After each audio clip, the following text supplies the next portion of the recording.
The research Submarine Sea Otter was used to explore the depths of Cobb Seamount in September of 1972.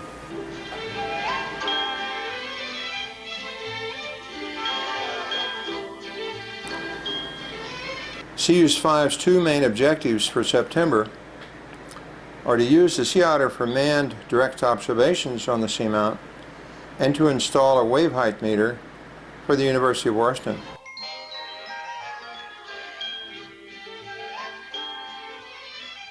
The Coast Guard volunteered the buoy tender Iris to provide vessel support for this expedition, transporting the Sea Otter to Cobb Seamount and to aid the dive team in deploying the wave height sensor. Dr. Maurice Swartz from Washington State College in Bellingham, Washington, enters the submarine and will do the first underwater geological assessment of Cobb ever done.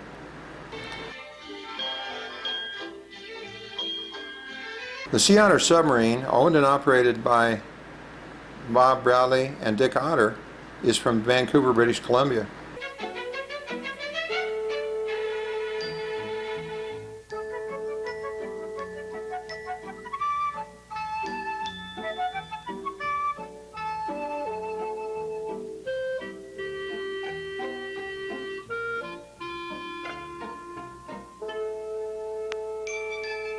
The weather was very rough in September, and the submarine dives were only possible for 2 out of 8 days they were there.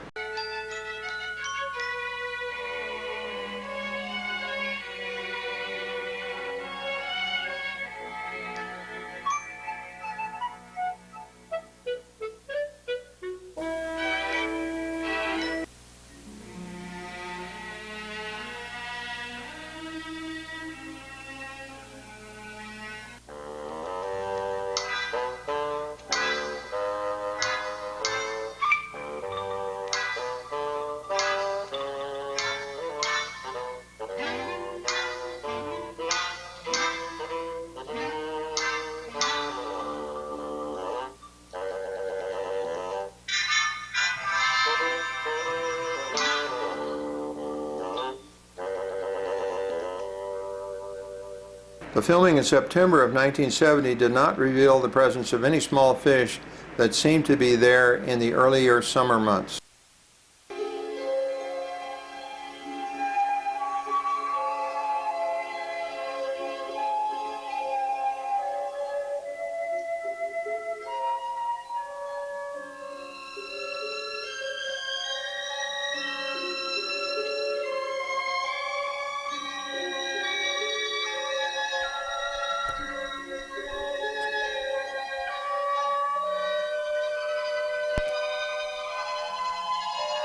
The underwater environment of Cobb varies a lot throughout the year. Sometimes in the spring there are plankton blooms that obscure the normally 50 to 100 foot visibility.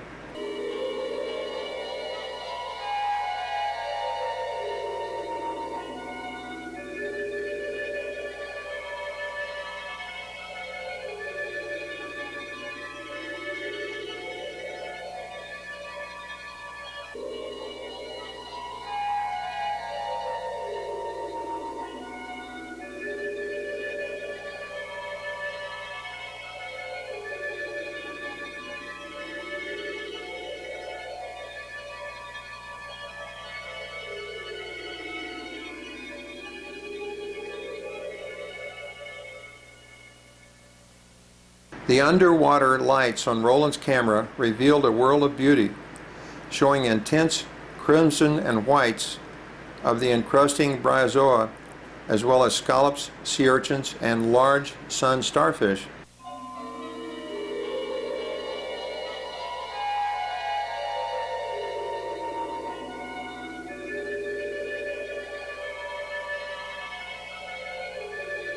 The submarine visited the terrace at 280 feet on one dive and on down to 720 foot where there's a terrace on dive number 2.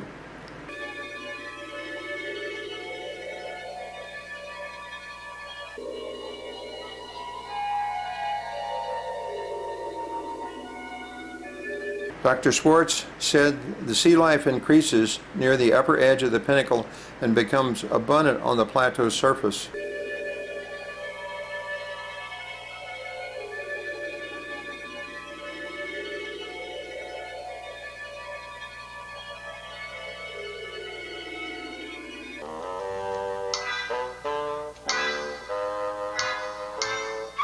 The camera Roland White is using contains 12 minutes of film, and he lets it run almost continuously during the dive.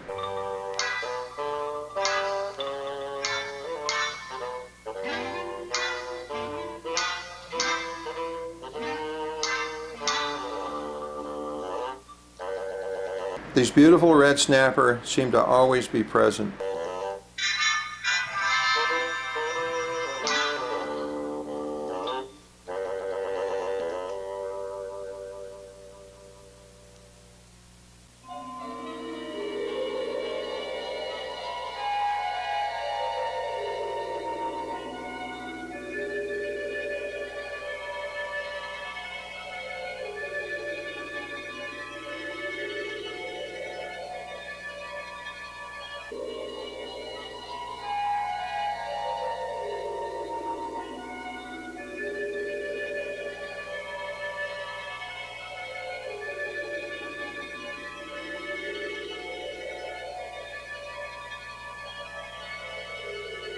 Almost all the rock surfaces are encrusted or overgrown.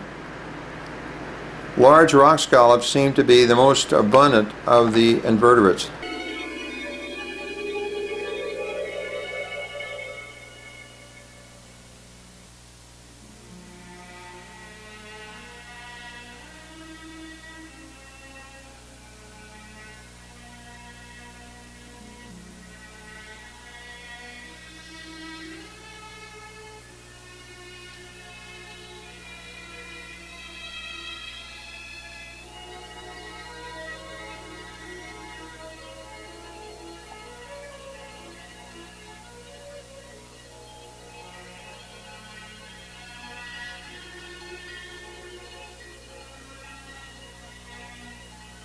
Every vertical rock face is tightly packed with rock scallops and other marine growth.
Dr. Schwartz reported only moderate marine growth at the 280-foot terrace, consisting mainly of anemones and brittle starfish. The fish observed in the area were cod and red snapper.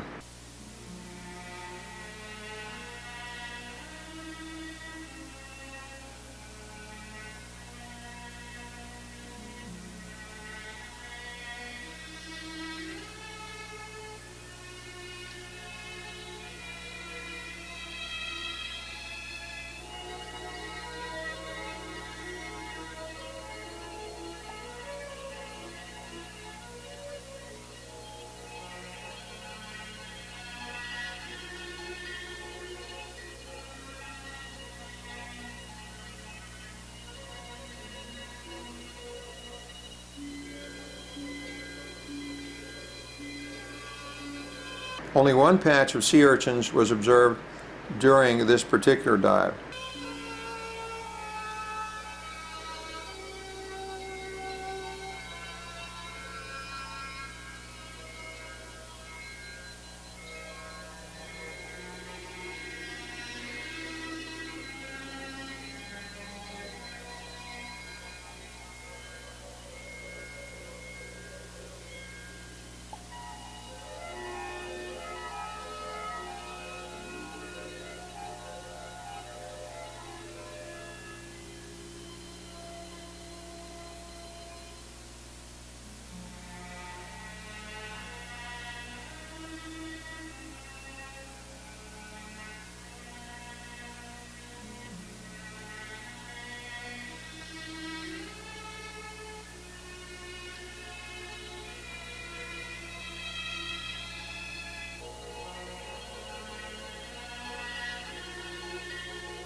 Traveling across the bottom allows us to observe more of Cobb's real estate.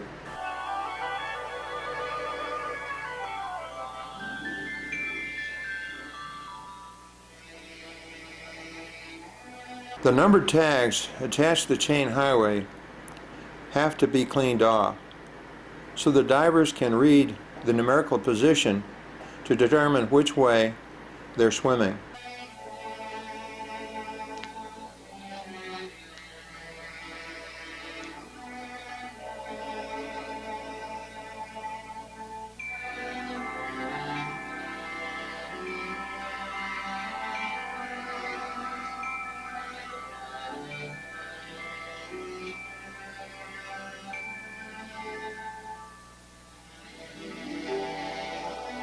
Observe how the chain highway has become encrusted with marine growth in just 2 years.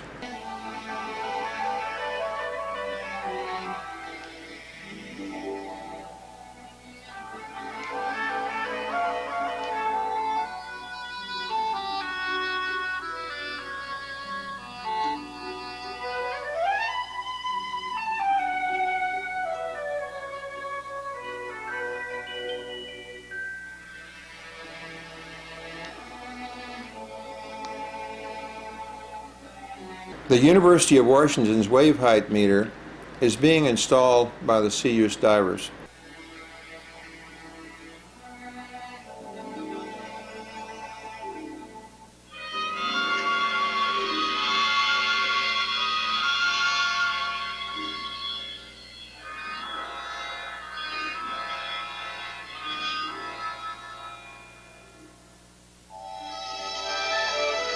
Sometimes the water column is full of red snapper and seem to be everywhere.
A large sun starfish crawls across the bottom looking for a new place to feed.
As the sub prepares to surface, Dick Otter responds to their hail.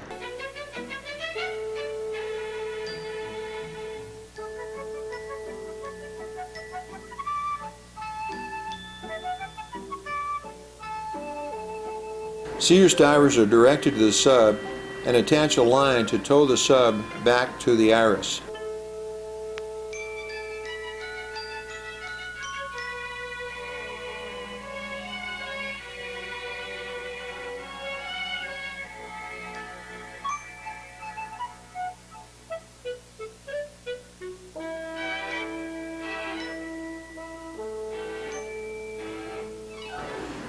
Dick Otter in the raincoat, together with a Sea Use diver, connect the sub up to the lifting hook on the iris's boom crane.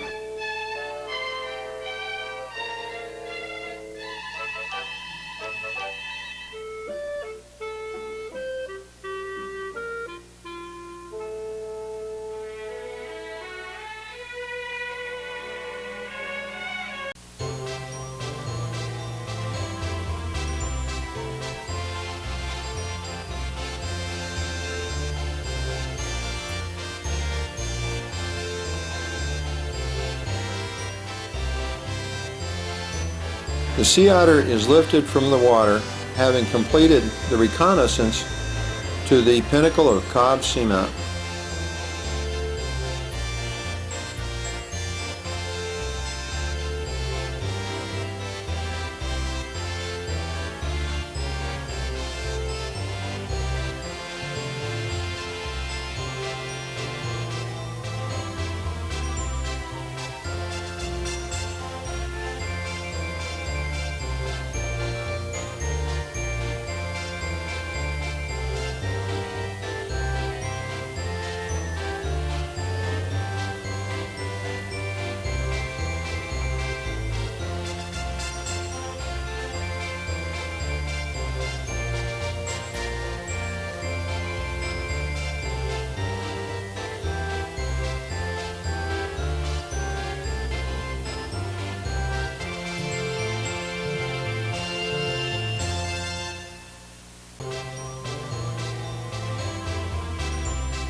The submarine is safely and professionally handled by the deckhands of the Iris, who do work like this on a routine basis on the Columbia River Bar. They are old hands at work in rough sea conditions.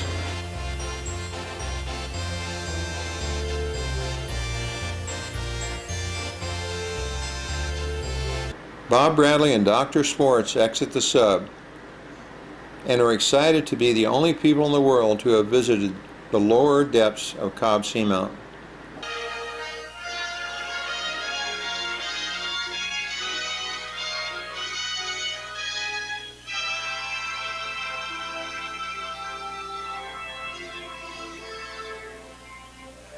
The graphic shows an overview of the pinnacle displaying the chain highway and anchor bolts.